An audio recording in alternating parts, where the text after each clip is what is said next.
Hi guys, I'm Clara. I just realized I should probably introduce myself at the beginning of my videos in case this is the first video of mine that you're seeing. So I'm Clara, and I've wanted to do this video for a while now. I was really inspired when I got a message on my Instagram asking what kind of art supplies a beginner should buy, and so I feel very strongly about this, and I've been trying to kind of collect my thoughts and everything, but I'm really bad at writing stuff down and then reading off of a piece of paper, because then I just sound like I'm reading off of a piece of paper. So I'm going to try to include everything. But the first thing that I really wanted to do was show you guys some of my sketches and drawings that I made when I was really, really young. I started this sketchbook in 2003 when I was still learning how to draw, and I wanted to show you guys because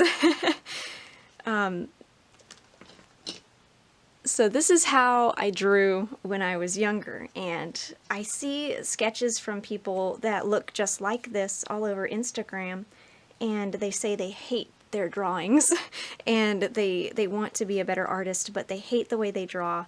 And I was really proud of these when I started drawing.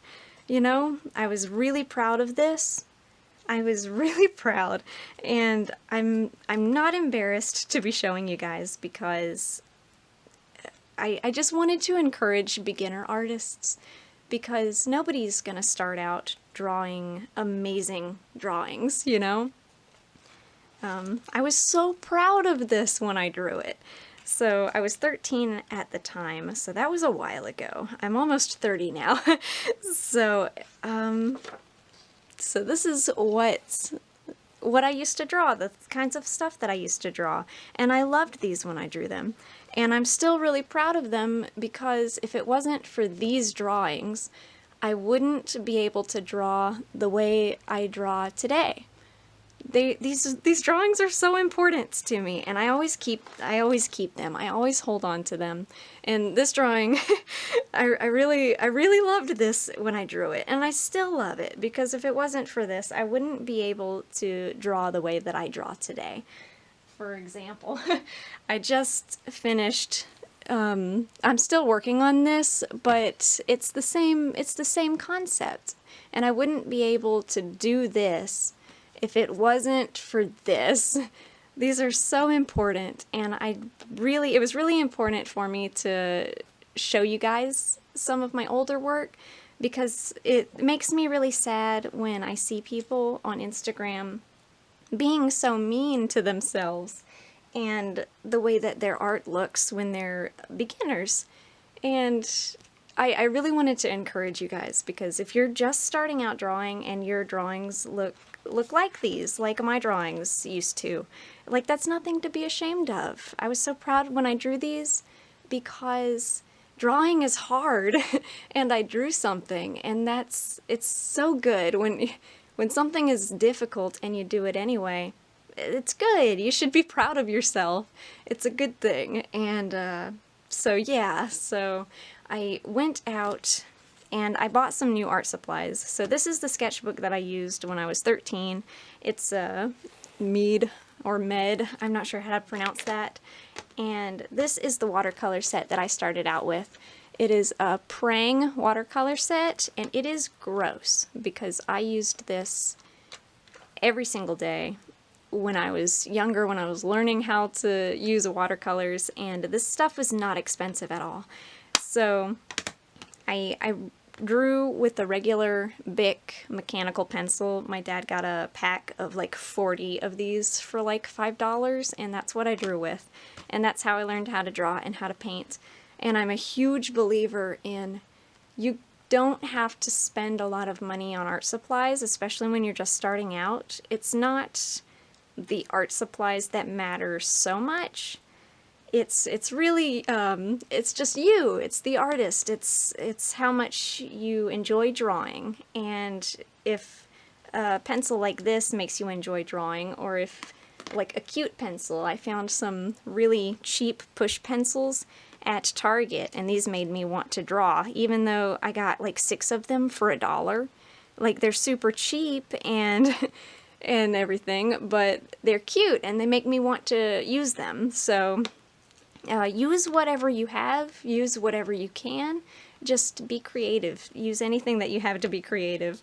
So for this video, I went out and I got, because I didn't know what kind of really cheap art supplies I would be able to find or are available at this point in time.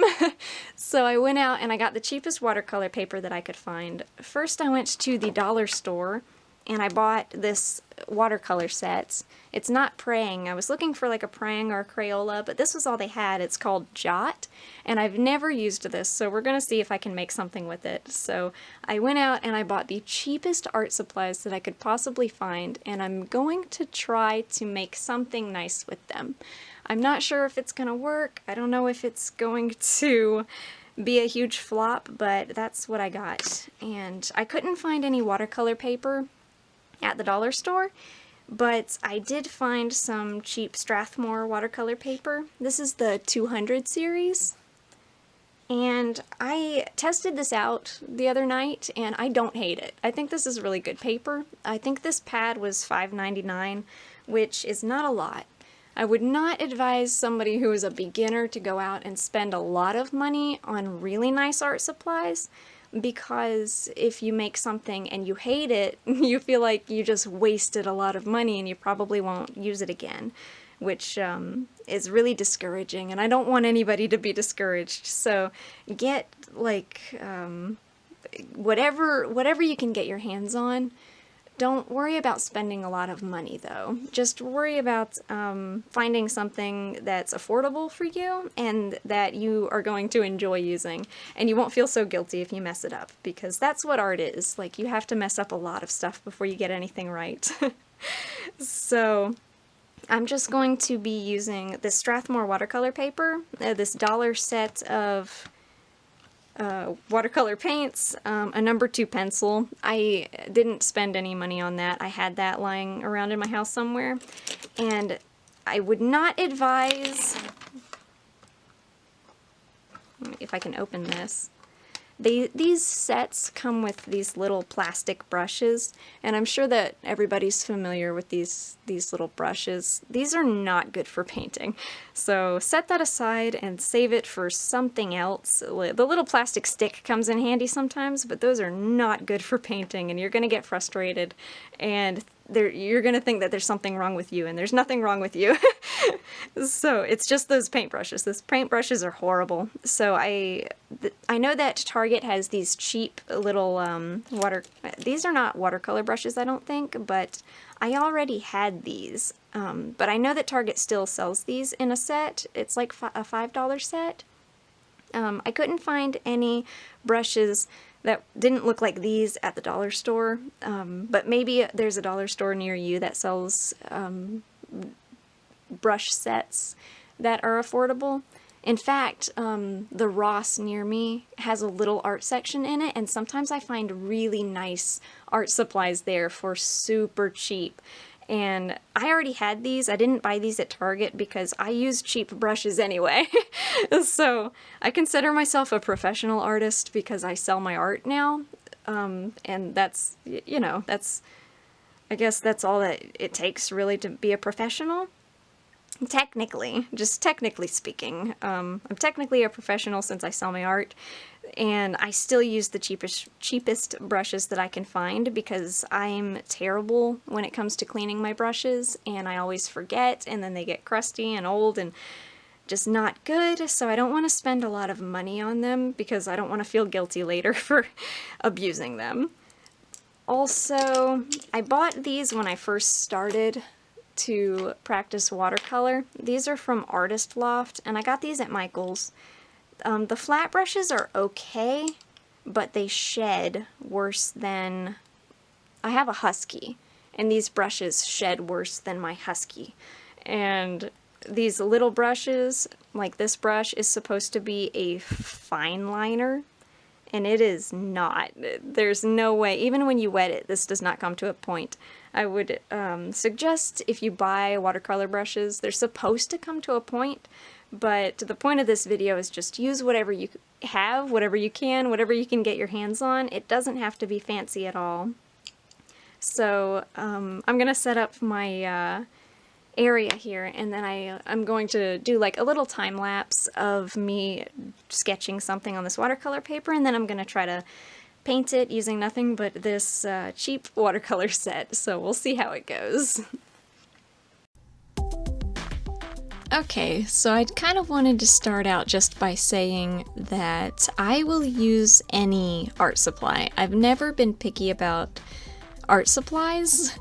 I will use anything. Still to this day, I love cheap art supplies, and I'll buy anything that looks fun. I love dollar stores and thrift shops, and I don't think that it's important to have very expensive art supplies. And to be honest, I don't like a lot of the more expensive art supplies.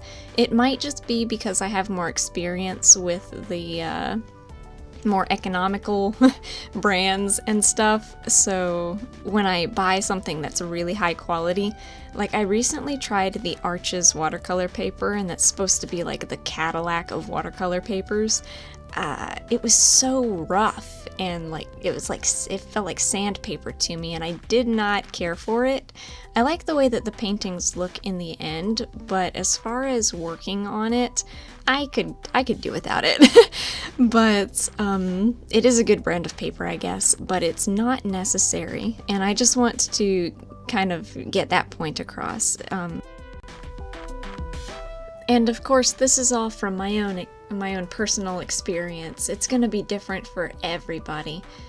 The entire art journey, really, like materials and the roadblocks and everything. Every artist is going to have different ones and different opinions, and something's going to work for somebody and then not for the next person. And it's kind of up to you, like, to find out what you like to work with and what's easier for you to work with. And if that means spending a little bit more money on something that's going to be easier to work with, then if it's worth it to you, then definitely go ahead. Because I can say right now that the Jot brand from the dollar store, it was difficult for me to work with. It wasn't the same texture as the other palette that I used, the Prang watercolor palette. The Prang kind of had a chalkier feel to it. The Jot was sticky and kind of goopy, and it really was kind of difficult to work with. And I know that, you know, I paint every day, and I don't think that I would keep using this watercolor palette, so it might be worth it to spend a little bit more money. It doesn't have to be anything major or nice or, you know, nothing huge, but I would go a step above this brand if you're a beginner, because I don't want you guys to get frustrated. Like I said, if it's not fun, then you're not going to do it. That being said, I really did have fun making this painting, though. It was really fun to get out my old number 2 pencils again and just sketch and not really worry about it. It was a lot of fun. But if you want to try one of these palettes, I would probably recommend the Crayola palettes, because Crayola knows their stuff. I still really like Crayola brand, and I'm not... I don't think that you need an expensive palette in order to be a artist. I will say that the watercolors that I use now, I did invest some money in some Magello Mission Gold watercolors, and that was only because I intended to sell my paintings, and I wanted to make sure that the colors wouldn't fade when somebody bought one of my paintings. So I wanted my paintings to last. But as far as practice goes, these palettes are really, really fun to work with, and I wouldn't worry about spending too much money at first. I think I spent under $10 on the supplies that I used in this video. it would be about $7, I think, for just the pad and the watercolor set. The pad of paper, I mean, and the watercolor set. If I had had to go out and buy these brushes, it might have been more like $12, which is still not bad. If you're a brand new beginner, just beginning to get into art and everything, then these are a lot of fun to work with, and it might be fun to give it a try. The palette came with white paint, which I used for the highlights in the end, but it didn't really stand out a lot, so there's that. I wish it had a brown paint in it instead of a white, because I use brown a lot, and brown and gray I think I use the most. Even though my paintings are usually really bright and colorful, I somehow always end up using a lot of Payne's Gray and Van Dyke Brown, and it would have been really nice to have a brown for this palette because it was really hard to mix a dark enough brown. I kind of had to, I used red and green, but then I had to add a lot of black to it to get it dark enough, and then it still wasn't very dark, so it was really difficult to get the depth that I needed, but not a huge problem. I mean, you can get brown any kind of different ways, so it wasn't a huge deal breaker for me, but the white's kind of useless, so there's that. This video turned out a lot longer than I meant for it to. I didn't expect to talk that much in the beginning, but it meant a lot to me to be able to show you guys some of my earlier artwork and kind of explain how I got to where I am now. And if you guys want to see any more of my old art, just let me know, because I don't mind sharing that with you guys. Especially if it's going to encourage anybody, because that's the most important part, you know, just starting. And not a lot of people show what their art looked like in the very beginning. And if that helped, then definitely let me know. And if you guys have any problems and you just want to talk about it, I don't know how helpful I'm going to be, because everybody's problems are very unique, and I'm still learning myself. I still treat myself like a beginner. I don't know if it's because I just recently started selling my artwork, or if it's because I don't know, that's just the mindset that I have, but I still kind of feel like a beginner, so I don't know how helpful I'll be, but if you guys want to talk about it, then I'm always here, and I'll do my best. I just really want everybody to be their most creative selves, you know? Have a lot of fun with it, because art is fun. Don't get stressed out over art. It's not life or death. Everything's gonna be okay. If your art looks like everybody else's artwork, then you're going to fit in, and you're gonna have a lot of fun and make a lot of art friends. And if your art looks like nobody else's artwork, then you're gonna stand out, and you're going to make a lot of friends, and you're gonna have a lot of fun, and I don't think that there's any losers in art. So definitely let me know what you guys think, if you guys think that this was a success or a fail, because it's kind of hard to tell. I don't think it's a bad drawing. I'm sorry about the lighting though. I'm still working out my lighting situation. It's kind of dark where I record, so it's kind of hard to get that camera angle just right to where you can see it without that shadow, but I'm still working on it. So yeah, I guess I'll leave it at that. If you guys want to follow me elsewhere, I'm on Instagram and Etsy and Redbubble and just all over the place. I post on Instagram every day, so that's usually where I am if you guys need to get in touch with me for some reason, for whatever reason. If you guys want to chat, I'm always here. So yeah, I will definitely get a better schedule. I think April kind of burned me out, but I want to start uploading at least once a week, so hopefully that'll be every Friday, and I'll let you guys know if that changes. I got a couple of suggestions for the next couple of videos, so I'm excited to start working on those, and I promise that I'll start posting more regularly. So yeah, I'll see you guys next week. Bye!